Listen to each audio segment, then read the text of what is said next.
Hey friends, happy Friday. Thanks for joining us for Unscripted on 13 Plus. We want to start with a live look outside because those conditions heating up this weekend, and we do have a couple first alert action days ahead of us, including today. So we will bring in either first alert forecaster Ali Potter or first alert meteorologist Mallory Schnell here in a bit to give you kind of an update on what we're expecting weather-wise throughout your weekend. A lot of you still enjoying your holiday weekend, so heat is something that you'll definitely want to keep in mind. But we want to start off with a few national stories. Right now, President Biden on his way to Wisconsin.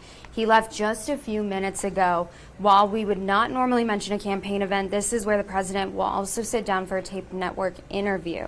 That interview will air tonight in prime time and is the first sit-down interview Biden has done since his disastrous debate performance last week. The interview comes amid growing calls for the president to end his re-election bid. For his part, the president says he's all in. He did admit the next few days are critical to his campaign, but says he has no plans to withdraw. So, of course, we'll have the latest on that later this evening on 13 News. And something else we're following in terms of weather is, of course, Hurricane Beryl. We've been following this for the past week or so, and this morning, that storm officially made landfall on Mexico's coast. That was around 4 a.m. our time. Initially, there were winds of 108 miles per hour and gusts up to 136 miles per hour. So far, we know the storm has killed 11 people this week after moving over the Caribbean earlier this week. So right now, the hurricane is a Category 1 storm. The storm continues to produce strong winds, heavy rain, and dangerous storm surge. While it's over land, Beryl will continue to weaken, but we know the hurricane will emerge in the Gulf of Mexico later Friday, likely as a tropical storm. And once over water, it is expected to regain some of its strength this weekend, become a hurricane again, and then take aim at South Texas. So once it kind of gets into those warmer waters, strengthening is expected up until landfall early Monday morning, but heavy rain will likely begin Sunday in parts of Texas and northeastern New Mexico. So here at home, we want to take a live look out to Tombstone. You can see some folks enjoying maybe a long 4th of July weekend, but the folks out there want to take advantage now because it is going to be heating up. We've got 13 First Alert forecaster Ali Potter here with us. And Ali, this is kind of a trend. I mean, you look at our 7-day and it's like, oh, red, red, red. I know, it is. First Alert Lots of action red. days. Yeah, I know. And they were just extended, but I'm not surprised. Okay. And I kept talking to Corey Coates this week, and I go, I'm just so surprised. Why hasn't National Weather Service extended it? Yeah. And then last night, they did. Okay. So Yeah. it's like, woo, 4th of July, boom, heat, here it is. So, yeah, that excessive heat warning going to effect at 11. So, an hour and a half from now. Okay. So, like you said, enjoy it now. Yeah, kind of a big switch, though, from where we've been, because I think a lot of people are like, oh, well, if it's warm in the mornings, it's fine, because we'll get those storms in the Right. afternoon. Clouds will come in. We've been so spoiled. That is not the case over the next few days. No, I'm sorry. And this is where we hate pink. I hate seeing pink. I know, we love pink, just not on this map. Right, I know. So today through the rest of really early next week, we are expecting that excessive heat warning to go into effect. Strong temps or hot temps, around 115 for some parts of southern Arizona. Right now, though, we're in the 90s. So this is on the chilly side compared to what we're going to see later on today. 94 right now in Tucson, 86 if you're in Sierra Vista, 85 for our friends in Nogales, 98 in Marana, 93 for the Safford area.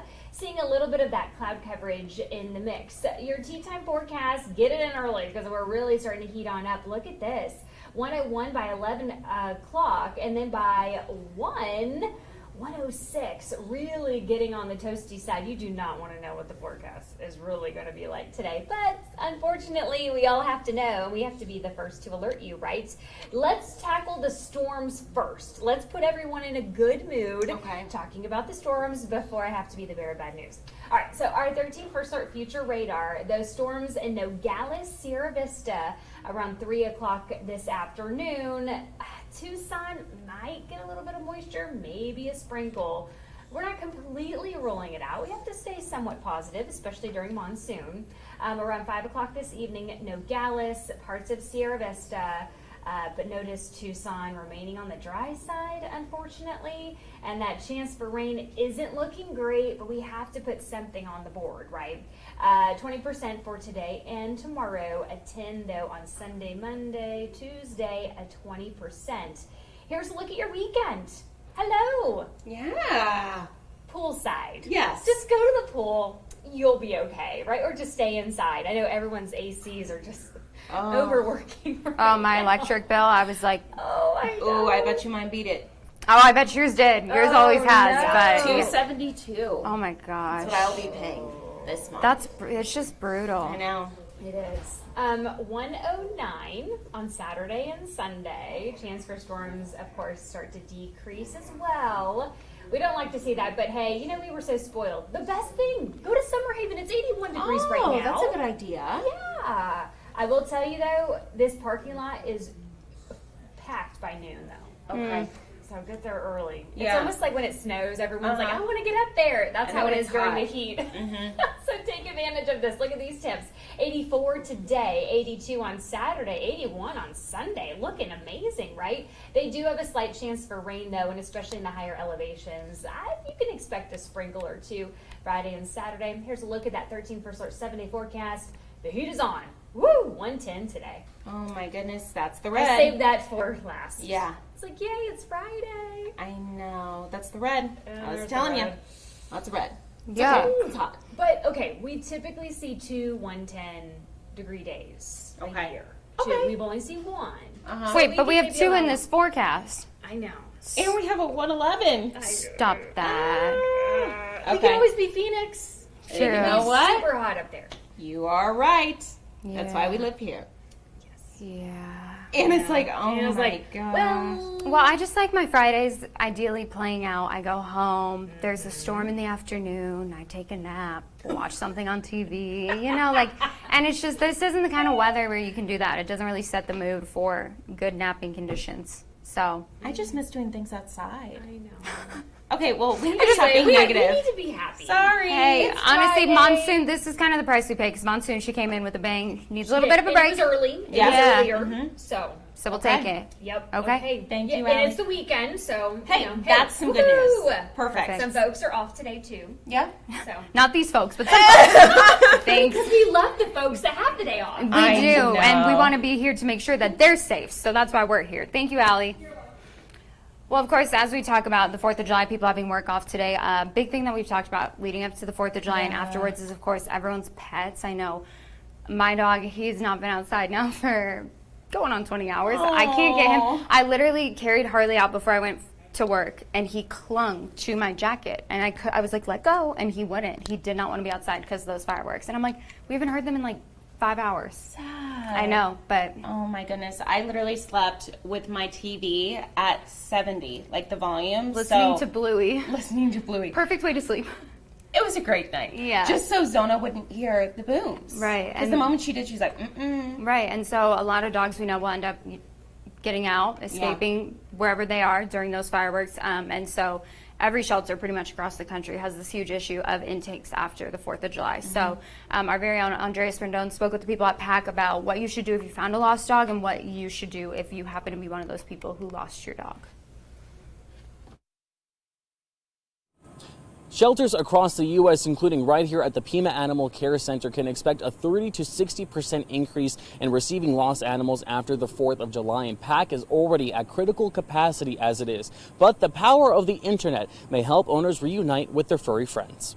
Kaylee Murdoch from PAC said one of the most important things is to look for lost animals in your neighborhood, and the same goes for people who find animals in their neighborhood as well. In Pima County, lost animals can typically be found within 1 mile of their home. But posting about your animals online is also key. Using social media like Facebook groups and Instagram and even sites like Nextdoor have proven to connect owners to their pets before, but one website called Petco Love Lost is one of PAC's go-to resources. What's really cool about it is that it uses image recognition technology to match pictures of found and lost pets and get them reunited. We've seen some really amazing stories through this program, things where people have been reunited with their pets within 30 minutes of being lost. We know that it works, we just need the community to get on board with using it.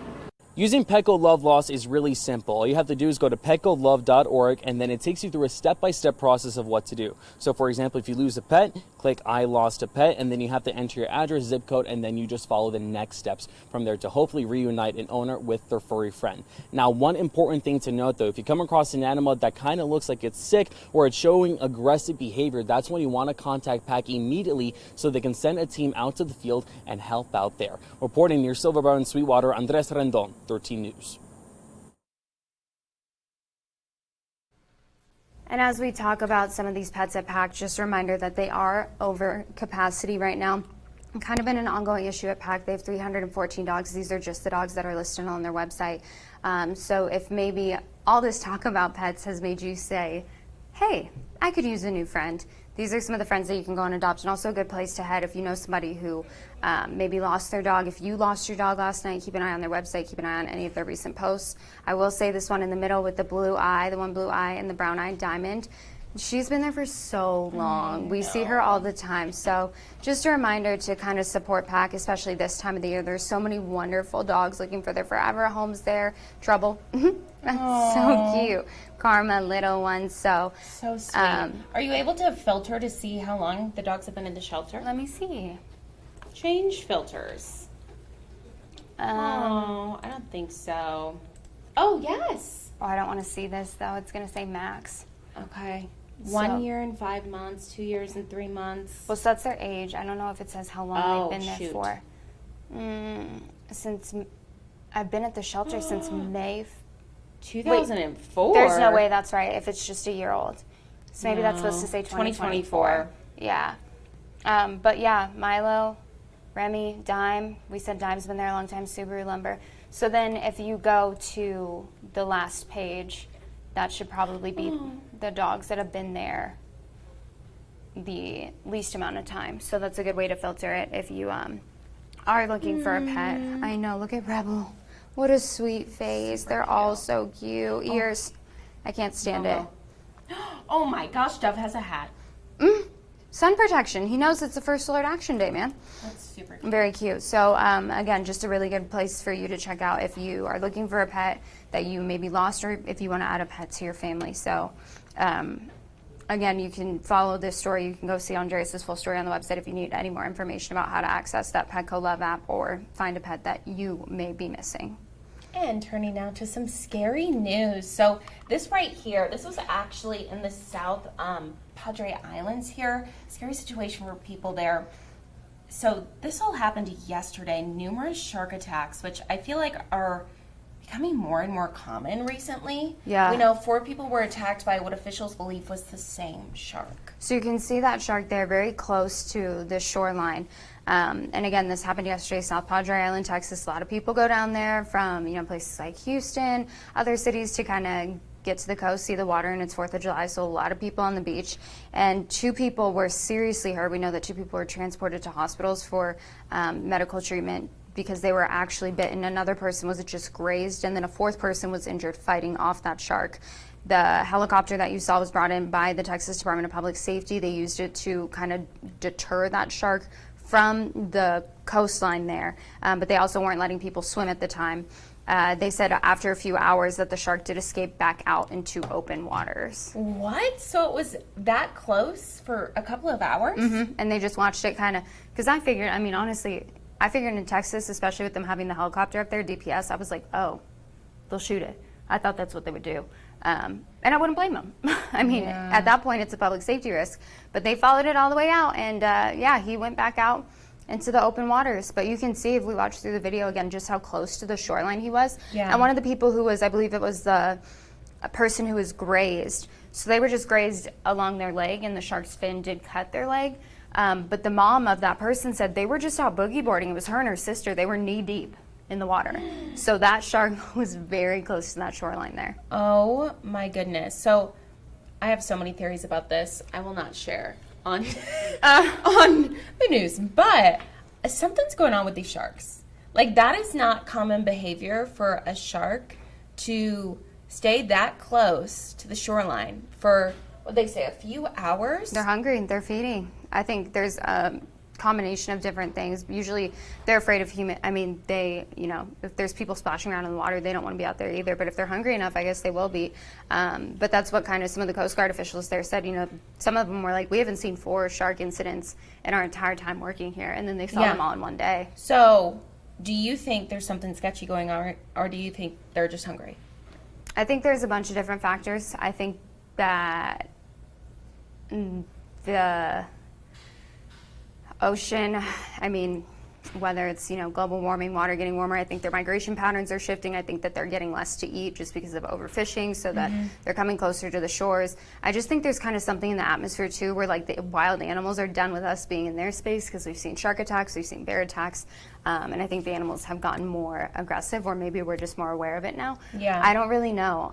Not a marine biologist, so. I know. There was something too, so I was in 38, Florida, Rosemary Beach, when 3 shark attacks happened. That was a couple weeks ago. But before that, when did we go to Florida? We went to West Palm Beach a couple months ago, and my brother and my husband and my dad, they all went deep sea fishing, and they were talking about how the sharks were just like near them all the time, which is like common. You're throwing bait in. But the fisherman there was saying how they don't really let people anymore fish for sharks. So you're seeing an overpopulation of sharks too. Yeah, literally, they said that they started the whole fishing trip, and he's like, okay, so don't fall in the water because you will be eaten. And they all started laughing, and he's like, no, like, I'm being serious. Well, and some of them aren't aggressive. Like, there's been times that I've been snorkeling and seen sharks, and they're not aggressive towards humans whatsoever. I don't know. I guess, I'm not going in. Isn't Shark Week coming up in a couple weeks? Maybe they'll answer our questions. You know Shark what? Week. They should. Yeah. They should. I feel like this is something that everyone's been talking about recently. Yeah, because it's scary, and especially when you're knee deep in water. I know. You see the overhead view drone video. Who knows if it's real or not? Isn't it so hard nowadays with AI to figure out what's real, what's not? We report on that all the time, but so many sharks just like cruising. Whoop. Yep. Yeah. Groups of them, herds. We used to go snorkeling all the time. Yeah. Like as a family. We would also just like boogie board and go into the ocean. You will not see me in the ocean ever again. No, well, maybe we would do that in San Diego. We would swim all the way out to the buoy and then come back, and I'm like, no. And that water is a lot darker than like what you get in Florida, so you can't really see what's going on down below the surface. I know, so, scary. Scary stuff. Let us know what you think. Just another thing to be afraid of, right? Going outside. Well, take a look at this. On some lighter news, these babies. This is very sweet. This is up on our website right now. So, a hospital in St. Louis, Missouri, welcomed 8 babies just in time for Independence Day. And look at those patriotic little guys. Cute. So they shared this photo. They are calling them the Yankee Doodle Darlings, and they had their own little custom blinkies made for them, looking like just like the perfect little patriotic babies. Oh my gosh! So they were all born on 4th of July. I think so, yeah. Wow. Yeah. I wish my birthday was 4th of July. How fun. Everyone's out, having a good time, always going to be a party. You're never going to have if you have a normal job, you'll have it off. Yeah. Can you imagine? No, you're a better person than me, because I'm not sharing my birthday with any holiday. Really? That is I want my day. So this is so random. I'm bringing us back up on camera. We were just talking about Vanessa Hudgens. Yeah. She just had her baby on her husband's birthday. Oh, that's sweet. And I asked Anthony, my husband, I'm like, would you be mad? He's like, no, that's super cute. That is cute. Yeah. Yeah. But I think when you're a parent, it's just kind of like, you're fine, like giving the reins over to your kid and letting it kind of be their day or your day together. I feel like it'd be hard to have a birthday on Christmas. Or around Christmas, yeah. My brother's is December 22nd, and it's always been. My mom's made it such a big point to be like, okay. We celebrate it separately. Birthday, Christmas. Right, because I think a lot of people will do like, oh, well, a joint gift. Yeah. Yeah. I think it'd be fun to have your birthday on like New Year's Eve. Yeah. Well, again, I'm not sharing days. I want my birthday. I want my birthday on my birthday. But I always kind of thought that with my sisters too, because they're November around Thanksgiving. I think last year their birthday was on Thanksgiving. Just kind of depends how it falls. But I'm like, that's so close to Christmas, where it's like August. Like, my gifts were separated out. Yeah. Nice time in between my gifts each year. But you're funny. It's not like you can mine's choose October. It. Yeah. October's a good month. My I dad's like October. I do like October October's a good too. month. I feel like it August fits is a you. good month. Leo, and just does not scream Leo right here, Leo season. So yeah, my birth month, it's coming up. Just so everybody knows. We'll start celebrating on the 1st. On the 1st, yeah, and then all the way to the 31st. Yeah. Perfect. Sounds like a plan. Great. Taking a live look outside at those warm conditions again. A first alert action day today, tomorrow, the next day, and the day after that. Hot conditions out there, so please be safe, be careful, stay hydrated. We know that some of you might be out having fun. Perfectly fine. Just make sure that you have the liquid IV or the Gatorade, all the things, because it's going to get hot out there. Oh my goodness. And what does Mallory Chanel always say? If you're thirsty, you're already dehydrated. I think about that all the time because I'm like, wait, I know. I'm dehydrated all the time then. I know. Ugh, it's really hard. So definitely make sure to stay safe this weekend, as Anna was mentioning, and we'll be right back here on Monday for Unscripted on 13 Plus. Enjoy your weekend. Yeah, have a great weekend. Yeah, enjoy it. We'll see you back here soon.